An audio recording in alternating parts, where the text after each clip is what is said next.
realized they were clearly capable of delicate manipulation despite the wickedly curved claws that extended from each finger. The legs were colorful, with transition seamlessly between upright walking and forward running.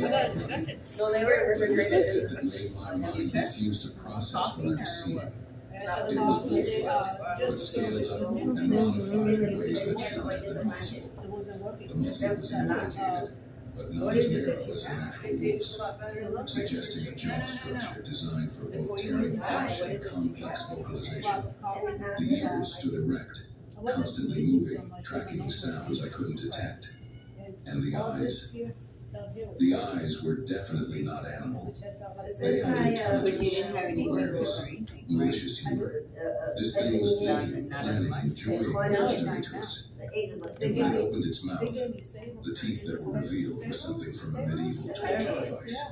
Canines that extended well beyond what any natural predator needed, designed not just for killing, but for causing maximum damage in the process.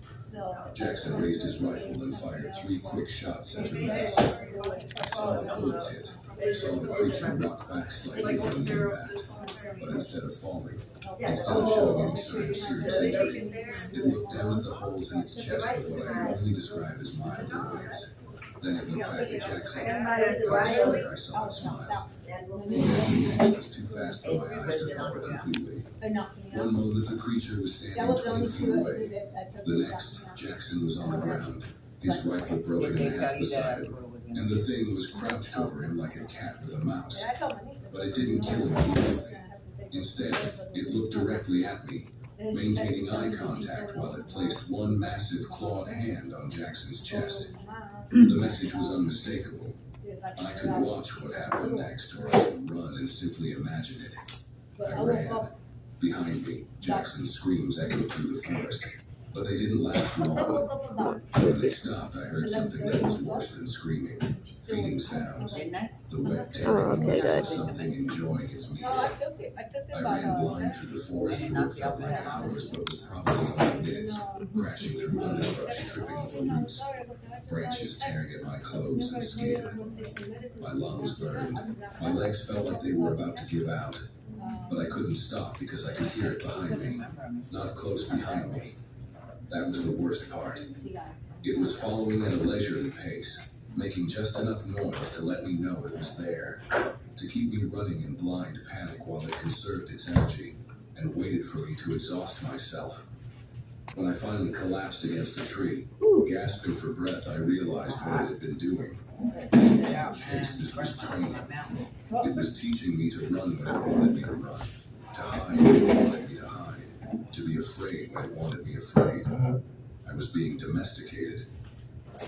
The sounds of its pursuit stopped when I stopped, leaving me in silence broken only by my own ragged breathing. But I knew it was still there, somewhere in the darkness, watching and waiting. That's when I heard the voices. First Ryan's voice calling from maybe 30 yards to my left. Hey, over here, I found a way out. Then Mark's voice from the right. This way, I can see lights. I think it's the road. And finally, Jackson's voice from directly behind me.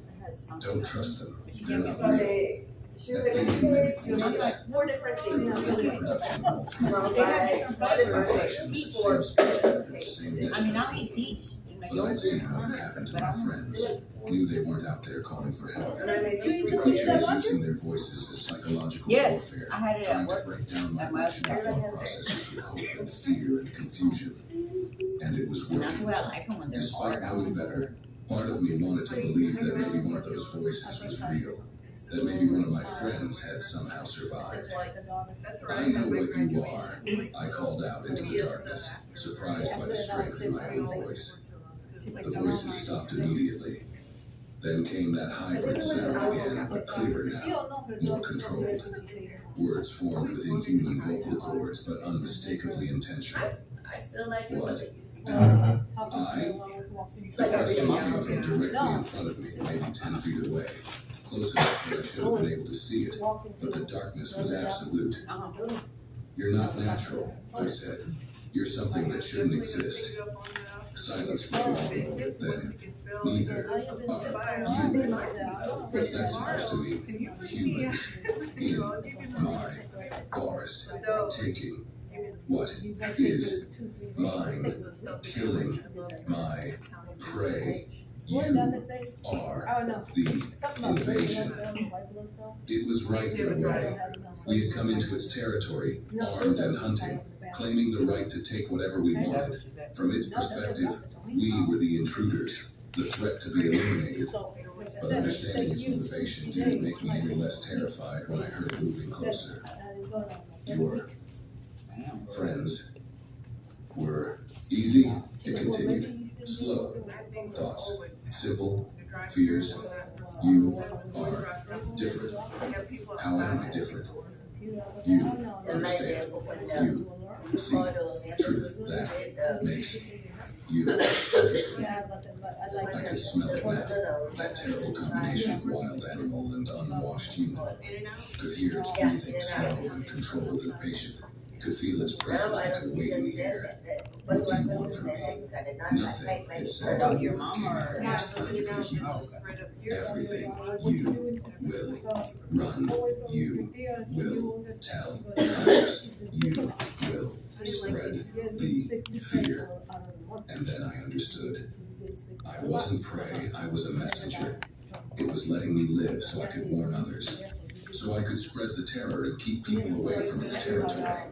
I was going to be a storyteller. I would survive to tell the tale that would make others afraid to hear these words. The breathing grew closer, and I pressed myself back against the tree, knowing that at any moment it might decide I'd served my purpose. The attempt, when it finally came, was almost gentle. I felt claws brush against my shoulder, not cuddling, just touching, and heard that impossible voice whisper directly into my ear. That's a blind hamburger challenge where like you buy like a hamburger from McDonald's. The words were spoken with breath that smelled of blood and raw meat, delivered by something close enough that I could feel the heat radiating from its body.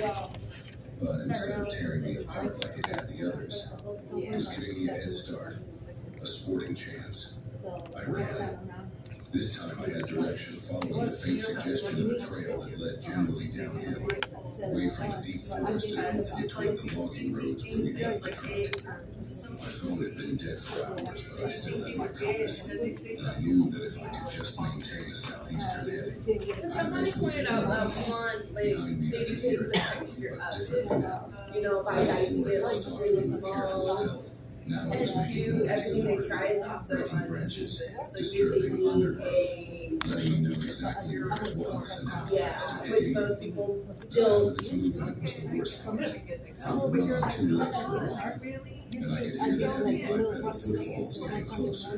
So if I give you a strawberry and it's 4, And the sound strawberry, but if I dice it up and get really big pieces. Too fluid, too fast for something that size. Sometimes it would get close enough that I could hear its breathing right behind me.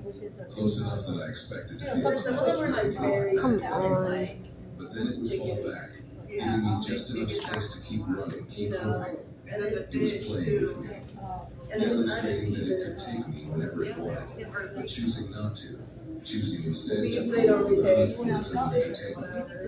My legs were failing, my lungs burning, but I kept running because the alternative was to stop and wait for it to decide if it was over. Somewhere in my fear-clouded mind, I began to understand that this creature wasn't just it was sophisticated. It understood psychology, understood how to manipulate fear and hope to achieve maximum effect. This wasn't just a predator. Thank you. This was something that had learned to hunt humans specifically, something that had studied human behavior and learned how to exploit the trail. I recognized a stream crossing, a distinctive rock formation. I was getting closer to the road, closer to the possibility of escape.